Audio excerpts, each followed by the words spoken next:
Do you have problems sitting straight on your horse? Your saddle's always slipping to one side, or maybe your horse always wants to bend more in one direction but not the other. Or maybe your stirrups always feel one shorter on one side and one longer. It may be more to do with the horse than the rider. Horses can have different shaped shoulders, with one bigger shoulder than another, and that can push your saddle sideways.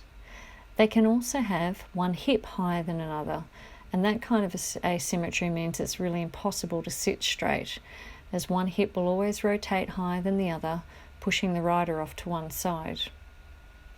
We want to show you what causes this. Firstly, you can see there's a large left shoulder on this horse.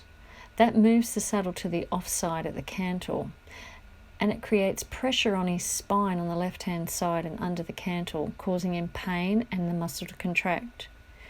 You can see here that the left shoulder's back further as well, and there's a big space in front of the right-hand side of the saddle. That's going to cause pressure on the back of the left shoulder, and it's going to cause the saddle to move to the offside of the cantle and actually sit on his spine on the left. You can see there's a gap at the front of the saddle on the right, but the left-hand side's pushed up against the scapula and there's overbuilding at the muscle underneath. Okay, so Now let's take a look at that in movement with the saddle on the horse, and you'll see how the saddle can be moving more to one side than the other. Okay, so now we've popped some orange dots, one in the centre of the cantle and one on his croup. It helps you see a little bit better just what's happening to your saddle in relationship to your horse's back. So what we're going to do is we're going to walk the horse forward. Hang on 2 seconds, Ros. And you should actually see in a saddle that's fitting correctly, the dot go on the saddle go to the left, to the centre and to the right evenly. What we normally see in a horse, either with a bulgy shoulder or with a croup tilt, you'll see it go to one direction more than to the other direction. Off you go, Ros, take him for a walk.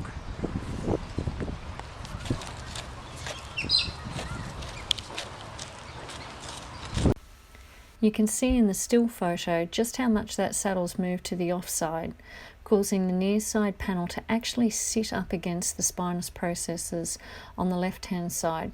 This is going to cause your horse to have pain on that side of his back, but also to muscles to contract on that side, and he's always going to want to bend to the left, and the rider's always going to fall off to the right-hand side.